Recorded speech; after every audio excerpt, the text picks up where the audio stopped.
उमर, आज तो वाकई बहुत थक गए। यार दुनिया की औरतें शॉपिंग करके खुश होती हैं, तुम वाहिद लड़की हो जो अपनी शॉपिंग करके ना थक गई हो।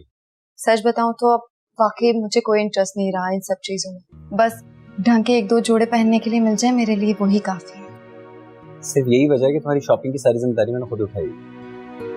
बहुत ही बोरिंग हो यार, बहुत बोरिंग हो। क्या बात है, बड़े दांत निकल रहे हैं, तो खजाना हाथ लग गया है। अम्मी तो क्या मरियम अपने घर में हंसबोल भी नहीं करती। तुमसे कहा है मैंने वकालत करने के लिए।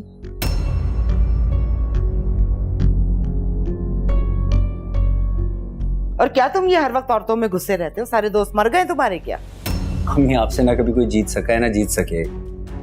मरियम उठाओ ये समेटो प्लीज। तुम कहाँ जा रही हो? यहीं बैठो, बात करनी है मुझे तुमसे।